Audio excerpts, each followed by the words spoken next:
السلام علیکم۔ شفق YouTube channel کے ساتھ میں ہوں آپ کی ہوسٹ محرمہ۔ مدینہ۔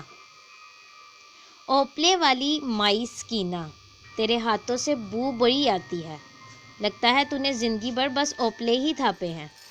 ماسی ادھر بیٹھ، بڑی بدبو آ رہی ہے تیرے بدن سے۔ ماسی تیرا گھر تو سارا ہی سڑتا رہتا ہوگا۔ ماسی تو نے کیا کیا؟ ماسی تو کیا کرے گی اتنے پیسے جوڑ کر؟ کوئی کپڑے ہی خرید لیا کر، ان سب کپڑوں میں تو اوپلوں کی بدبو بس گئی ہے۔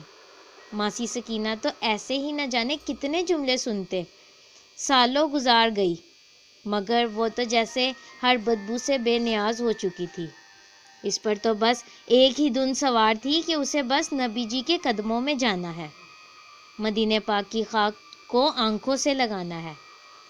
اسی حسرت نے ماسی سکینہ کو سب کچھ کھو جانے کے بعد بھی زندہ رکھا ہوا تھا۔ شوہر جوانی میں ہی داغ مفارقت دے گئے، اولاد سے اوپر والے نے محروم رکھا تھا، ماں باپ پہلے ہی چل دیے تھے، اس بڑی دنیا میں وہ اکیلی ہی رہ گئی تھی۔ کئی دفعہ کوشش ہوئی کہ وہ دوبارہ گھر بسا لے، پر مائی سکینہ نے اپنے دل میں نبی جی کے قدموں میں جا بسنے کی جو لو لگائی تھی، اسی طرف میں تپتی دھوپ یا سخت سردی وہ دن بھر اوپلے تھاپتی۔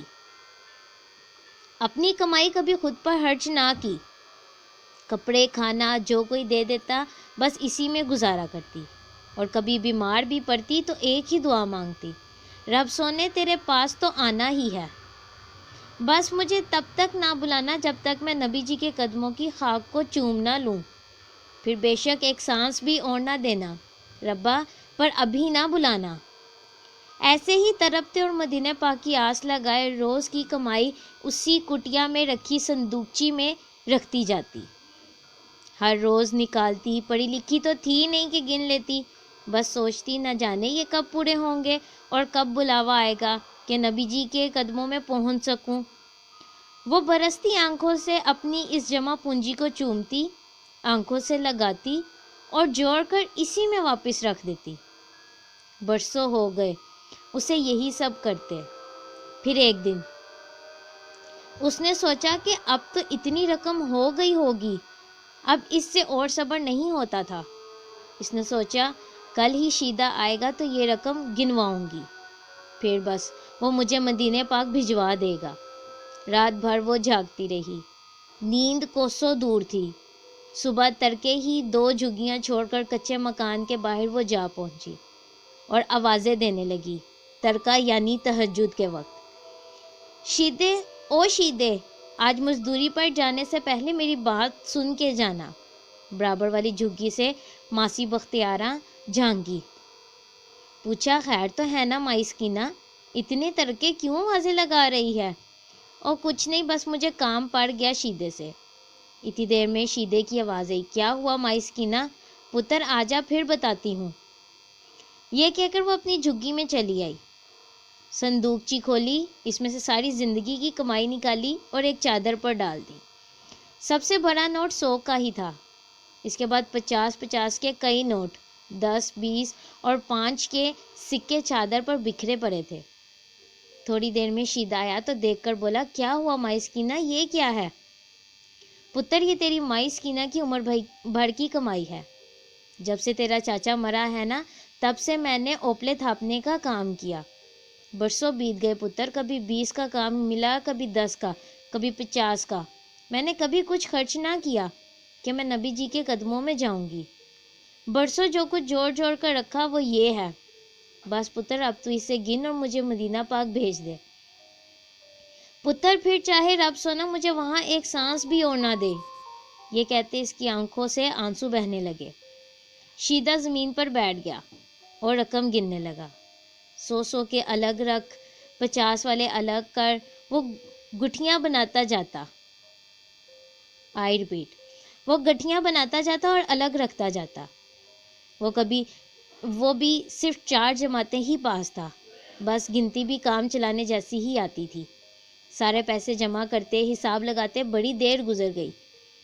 مائی سکینے، یہ تو 34,850 روپے ہیں، میرا سیٹھ ابھی پچھلے ہفتے ہی گیا مدینہ پاک عمرہ کرنے، اس کی 85,000 روپے لگے ہیں، اور مائی حج پر تو سوچ بھی نہیں سکتی کہ اتنے پیسے میں جا سکے۔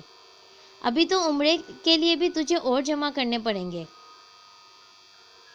مائی سکینہ کا تو جیسے کسی نے کلیجہ نکال لیا، اس کے پاس آدھے بھی پیسے جمع نہیں تھے۔ ہائے، اب کیسے نبی جی کے قدموں میں جاؤں گی؟ اس کی آواز اندر ہی گھٹ رہی تھی۔ اچھا جا پتر، تو جا، رب سونا بھیجے گا مجھے نبی جی کے قدموں میں۔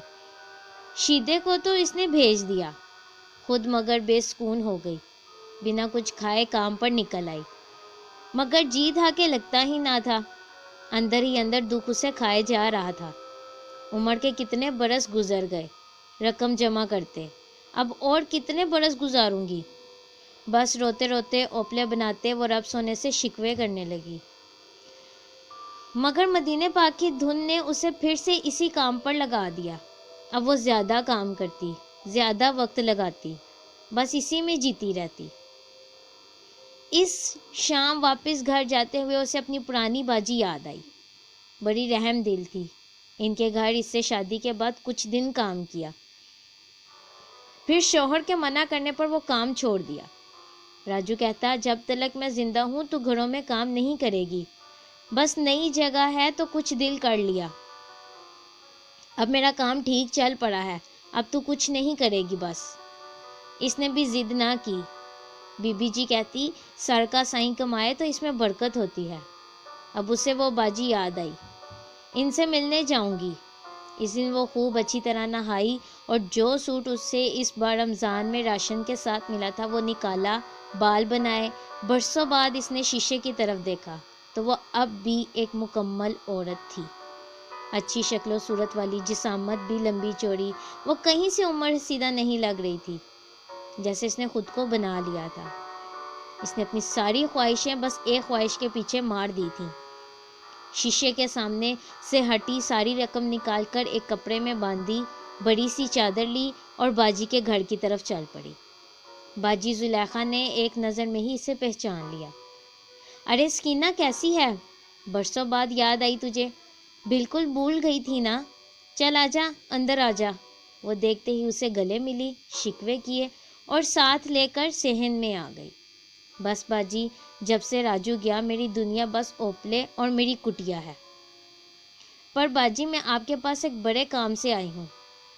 اس سے صبر نہیں ہو رہا تھا کہ وہ مدینے پاک جانے کی بات کرنے میں مزید کچھ دیر کرے۔ ہاں ہاں بول سکینہ۔ زلیخا ایک اچھی نیک دل عورت تھی۔ باجی، میں نے راجو کے جانے کے بعد برسوں ہوئے اپنی زندگی کا مقصد بس نبی جی کے قدموں میں جا کر بسنا بنا لیا ہے۔ دن رات محنت کی، میری حلال حق کی کمائی۔ باجی، کبھی بیماری میں بھی اس سے خرچ نہیں کیا۔ پر باجی، کل شیدے نے وہ ساری رقم گنی ہے، وہ تو کہتا ہے اتنے پیسوں میں مدینہ پاک نہیں جا سکتی۔ وہ ایک ہی سانس میں ساری بات کہہ گئی اور آخری بات پر سسکی۔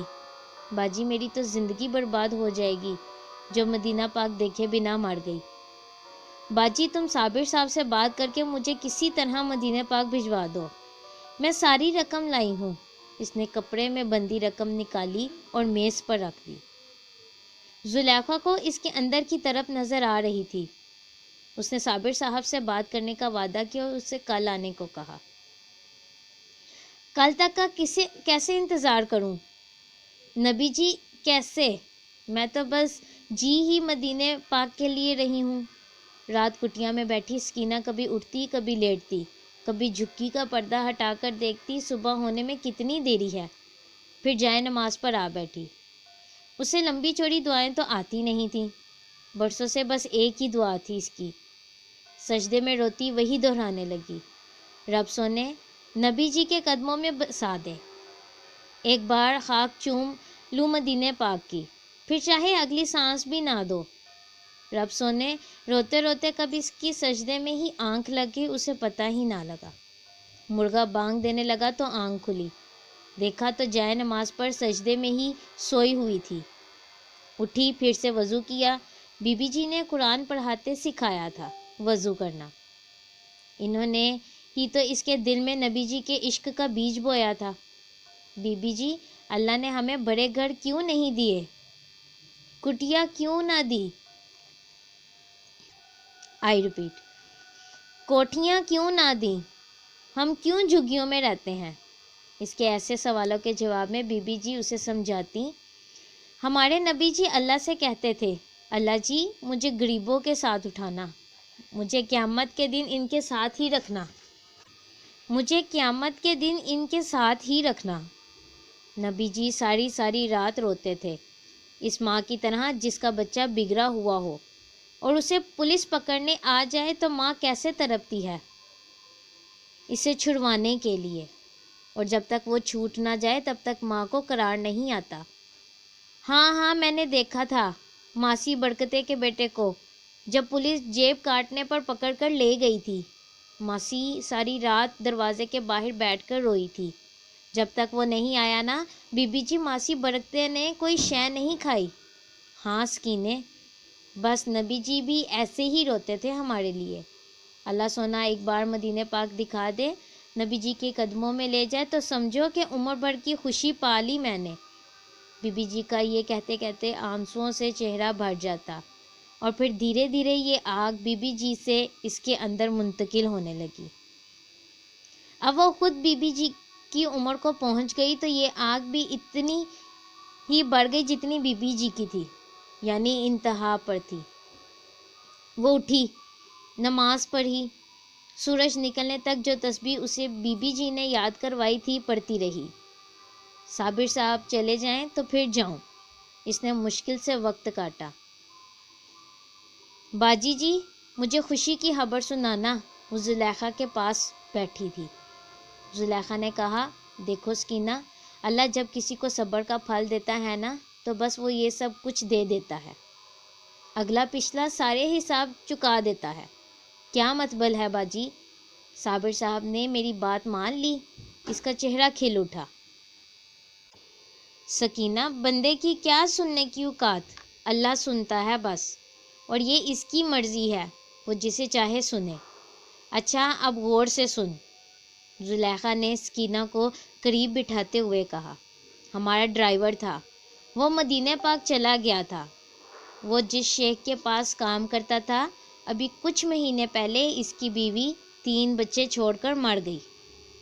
اب اسے ایک سمجھدار عورت کی ضرورت ہے جو اس کے بچے سنبھالے۔ وہ ڈرائیور چھٹی آیا ہوا تھا تو اس نے مجھ سے ذکر کیا، اور دیکھو تمہیں اللہ نے میرے پاس بھیج دیا۔ اچھا باجی تو وہ مجھے مدینہ پاک میں نوکری دلوائیں گے؟ وہ ایک دم خوش ہو کر بولی۔ نہیں سکینہ، نوکری نہیں، اسے نوکرانی کی نہیں بیوی کی ضرورت ہے، اور دیکھو تم ابھی بھی ایک توانا عورت ہو، تمہیں بھی ایک گھر کی ضرورت ہے، اللہ تمہارے صبر کا صلہ دے رہا ہے، اب انکار نہ کرنا۔ بس عمر بھر نبی جی کے قدموں میں بسنے کی دعا مانگی تھی نا تم نے، دیکھو پیارے اللہ نے کیسی سنی ہے۔ سکینہ تو جیسے سکتے میں تھی، باجی میں تو شادی گھر سب کچھ بھلا چکی ہوں، بس سکینہ اللہ کی مہربانی ہے، اب تم بس اوپلے والا کام چھوڑ دو اور ہاں کر دو، میں اسے کہوں گی وہ کچھ ہی دن میں آ کر نکاح کر کے لے جائے گا، بس پھر رہنا اپنے نبی جی کے قدموں میں عمر بھر۔ سکینہ کو تو جیسے اپنے کانوں پر یقین نہیں آ رہا تھا کہ اس کی قسمت ایسی کھلی ہے، اسے نہیں پتا وہ کیسے واپس جھگی تک آئی۔ باجی زلیخا کی مہربانی سے جلد ہی سارے معاملات طے ہو گئے، مائی سکینے کا نکاح ہو چکا تھا، وہ اب جھگی چھوڑ کر باجی زلیخا کے پاس ایک کرائے کے مکان میں رہ رہی تھی جو شیخ نے اسے لے کر دیا تھا تاکہ اس کا ویزا بن کے آنے تک وہ اس مکان میں رہے۔ اب 1 ماہ بعد وہ مدینہ پاک جا رہی تھی، روتی جاتی، سامان رکھتی جاتی، نبی جی کے قدموں میں لے جا رہا ہے رب سونا۔ مدینہ پہنچی تو بے حال تھی، جہاں سے گزرتی روتی جاتی، نبی جی اوپلے والی سکینہ کو کیا دولت دے دی، ہائے نبی جی بدبو سے بھرے اوپلے والے کے نصیب میں مدینہ پاک کی گلیوں کی خوشبوئیں لکھ دیں، نبی جی اندر ہی اندر آگ لگی ہوئی تھی۔ مدینہ پہنچی، گھر میں داخل ہوئی، 2 کمروں کا فلیٹ، ہوا کے لیے سامنے لگی کھڑکی کھولی تو سامنے نبی جی کا ہرا ہرا گنبد دیکھ کر دل جیسے شکر اور عشق کی اس آگ سے پھٹ جائے گا ایسا محسوس ہوا۔ نبی جی اوپلے والی سکینہ کو اپنے گھر کے سامنے لا بسایا۔ ہائے نبی جی، کیسے منہ دکھاؤں، کیسے آؤں؟ سال بعد آئی تھی پاکستان، ہاتھوں میں سونے کی چوڑیاں، کھلی ہوئی رنگت، اب وہ خود ایک باجی لگ رہی تھی۔ جھگی بھی آئی، کسی سے پہچانی نہیں جا رہی تھی، سارا محلہ جمع تھا، وہ سب جو اس کی بدبو کی وجہ سے قریب نہیں بیٹھتے تھے، آج سارے اس کے سونے کے کنگن، اس کے کپڑوں کو دیکھنے ایک دوسرے پر گرے جا رہے تھے۔ وہ بس ایک ہی بات کہتی جاتی، کہاں اوپلے والی سکینہ اور کہاں نبی جی کے قدم؟ جب جب کھڑکی کھولوں نبی جی کا گھر سامنے، اوپلے والی سکینہ اللہ پاک نے تیرے بھاگ کھول دیے، صلی اللہ علیہ وآلہ وسلم۔ یقیناً یہ سننے کے بعد میری طرح آپ کی آنکھیں بھی ضرور نم ہوئی ہوں گی۔ امید کرتی ہوں میری یہ ویڈیو آپ کو بہت پسند آئے گی۔ اس طرح کی مزید ویڈیو سننے کے لیے ہمارے چینل کو لائک اور سبسکرائب کرنا مت بھولیں۔ شکریہ۔